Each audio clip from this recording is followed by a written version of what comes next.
Ya. Assalamualaikum warahmatullahi wabarakatuh. Si Anuni. Para seluruh masyarakat Kabupaten Gayo, hari ini kita akan menyaksikan tablik akbar di lapangan Pancasila yang dihadiri sekitar 15.000 jiwa dari seluruh lapisan masyarakat Kabupaten Gayo Luas yang sangat ingin menyaksikan tablik akbar yang akan disampaikan langsung oleh Ustadz Abdul Somad LC di Kabupaten Gayo Luas pada hari ini.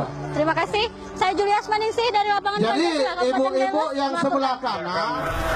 Pertama kami ucapkan terima kasih atas kehadirannya di Kabupaten Gayo Luas. Sudah lama kami menunggu.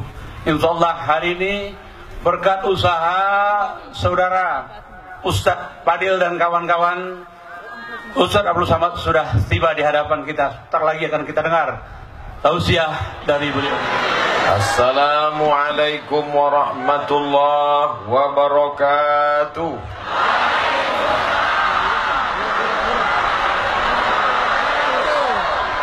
Bersyukur kepada Allah dengan mengucapkan Alhamdulillahi Rabbil Alamin.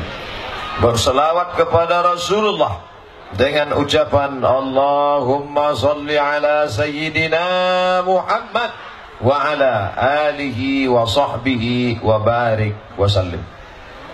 Hana kebar jamaah. Zero. Alhamdulillah. Saya tadi malam dari Palu. Tahu Palu? Martil.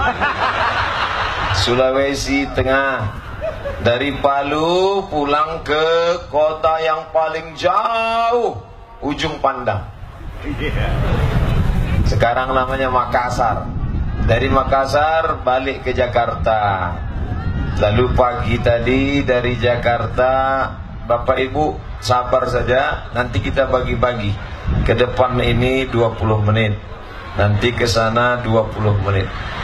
Nanti ke sana 20 menit. Nah, ada jatahnya insya Allah. Sabar saja. Hilang bahan saya jadinya kan.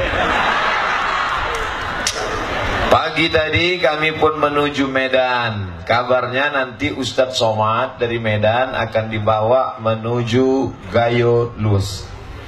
Naik pesawat apa? Sampai di Kuala Namu, Ustadz Fadil sudah menunggu saya di VIP lounge.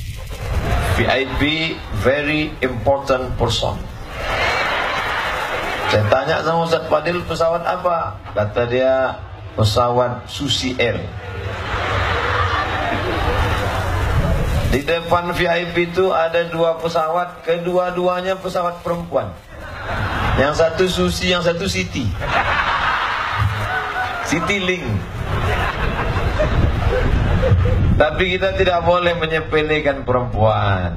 Betul? Kadang namanya memang perempuan, tapi perkasa. Siti dengan Susi. Ada nama perkasa singa, tapi jatuh. Mudah-mudahan keluarga-keluarga yang ditimpa musibah diberikan Allah kesabaran. Amin.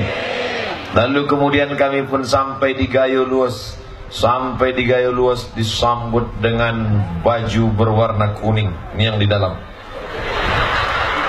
Setelah itu disambut pula pakai baju berwarna hitam. Ini yang di luar. Karena Ustadz Somad selama ini di mana-mana ceramah bajunya putih aja. Sampai muak orang. Ganti baju lah Pak Ustadz. Banyak yang ngejek suruh ganti baju, tapi tak ngasih baju. Orang Gayo Luas langsung dikasihnya 2 sekalian. Mudah-mudahan yang memberi baju ini diberikan Allah balasan insyaallah. La in syakartum, kalau kamu bersyukur, la azidannakum. Kalau kamu bersyukur, ku tambah. Kamu syukuri baju 1, ku tambah 2. Enggak, tak kita lanjutkan. Ibu-ibu, ini udah kemudian jelas arahnya. Enggak, cuma sampai di situ aja. Tapi nama ini terlalu besar. Bapak Bupati punya program namanya 1000 Hafiz. Ini nama terlalu besar. Orang kalau namanya terlalu besar itu bawaannya demam. Memangnya enak buat 1000 hafiz. Iya kan? Banyak yang tak yakin. Saya beberapa bulan yang lalu diundang ke Bogor. Di Bogor itu ada acara tahfiz Quran. Anak yang paling cepat menghafal Quran 3 bulan 20 hari. Nama pesantrennya Hidayatullah. Apa nama pesantrennya? Hidayatullah. Paling cepat menghafal 3 bulan 20 hari. Yang punya pesantren namanya Ustadz Hanafi, orang Gayolus. Ternyata orang Gayolus ini bukan jago kandang. Dia bukan di sini, di Bogor kelasnya. Kelas nasional. Seluruh anak Indonesia, jauh dari Balikpapan, jauh dari Madura, jauh dari Jawa, di wisuda. Berikut ini penghafal Quran 6 bulan akan diwisuda oleh Al-Mukarram Haji Abdul Somad LCMA. Saya pun datang mengalungkan sorban. Habis itu selamat ya nak, hafal 30 juz. Yang mengalungkan itu hafal juz 30. Tapi saya bangga. Andai saya nanti ditanya Allah, hai Abdul Somad, hafal engkau 30 juz? Tidak ya Allah, tapi mengalungkan sorban ke anak 30 pernah. Jadi kira-kira kalau orang Gayolus yang punya pesantren, orang Gayolus yang ingin pula hafal 1000 hafiz, bisa atau tidak? Bisa. Dikirim nanti anak-anak ke Hidayatullah 10, 100. Nanti mereka yang akan pulang ke Gayolus, maka anak-anak kita akan menjadi para penghafal Quran insyaallah. Amin. Allahumma ja'al abna'ana wa banatina, jadikan anak-anak kami, putra-putri Gayolus, anak-anak yang hafal Al-Quran ya Allah. Bapak Ibu mesti ada dalam hatinya, ya Allah, aku ingin anakku menjadi penghafal Al-Quran. Cobalah tengok tadi Adinda Al-Mukarram Ustadz Muhammadin, mendengar suaranya, ya Allah, lehernya sama bentuknya macam leher saya, tapi isi yang keluar lain. Dia begitu bertarik, a'udzubillahi minasyaitonirrajim. Ustadz Somad begitu ditarik macam kaleng diseret. Ini leher sama, tapi yang keluar berbeda. Rambut sama hitam, isinya macam-macam. Beliau baca Quran tak ada nengok Quran. Saya tengok tadi tak ada Qurannya. Pejamkannya mata, nampak Quran itu mengalir. Ada Al-Baqarah, ada Ali Imran, ada An-Nisa, ada Al-Maidah, ada Al-An'am, sampai ke An-Nas. Mengalir ayat-ayat itu di matanya. Kita coba pejamkan mata, apa nampak?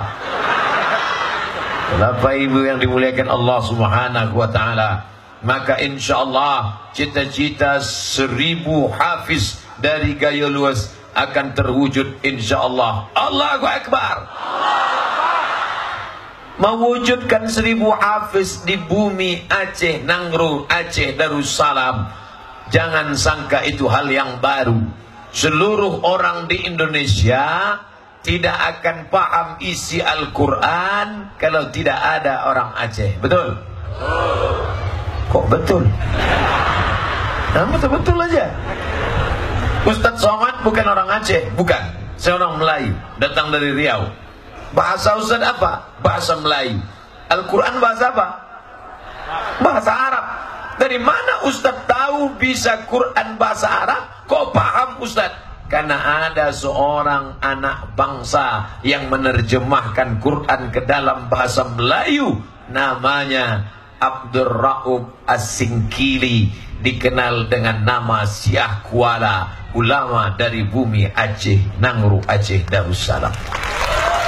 Dialah yang pertama yang menerjemah Al-Quran dalam bahasa Melayu, pakai huruf Arab Melayu, pakai bahasa Melayu. Kenapa tidak diterjemahkannya ke dalam bahasa Aceh? Kenapa tak diterjemahkannya ke dalam bahasa Gayo? Kenapa tak diterjemahkannya dalam bahasa Singkel? Andai diterjemahkannya Quran pakai bahasa kampung dia tahu nanti Abdul Somad tak bisa ceramah. Tapi begitu Abdul Somad orang Melayu, diterjemahkannya ke dalam bahasa Melayu, sekarang dimanapun Abdul Somad berceramah, semua orang paham. Betul? Besar jiwanya, tak dibawanya bahasa sukunya, yang dibawanya bahasa orang semenanjung tepian pantai, dari mulai ujung atas Sumatera sampai ke Malaka, sampai ke Kalimantan, sampai ke Raja Ampat. Ketika saya berceramah di Raja Ampat, Ustadz Somad, itu di sana ada Quran tua. Quran tua terbuat dari kulit kayu, isinya bertuliskan Arab, dipegang oleh orang raja-raja dari Fak-Fak Papua, sampai hari ini masih ada. Saya tanya, dari mana datangnya? Dari Kerajaan Samudra Pasai Bumi Aceh, Nangru Aceh, Darussalam. Bukan dekat itu Papua. Tahu Bapak Ibu Papua? Saya ke Papua sampai capek naik pesawat. Dari Pekanbaru ke Jakarta, dari Jakarta ke Sorong. Saya hitung total semuanya 6 sampai 8 jam. Bangun, tidur, belum sampai. Tidur lagi, belum juga sampai. Sampai muak pramugari nengok saya.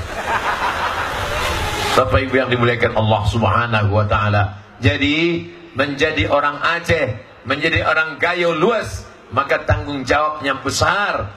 Menjadi penghafal Quran bukan sekedar hafal, tapi dia paham isinya. Kenapa paham isinya? Setelah nanti anak-anak ini menghafal di pesantren Hidayatullah Bogor di tempat Ustaz Hanafi, lalu kemudian akan dikirim ke Al-Azhar Kairo oleh Ustadz yang tadi tegak, namanya Ustadz Fadil Rahmi.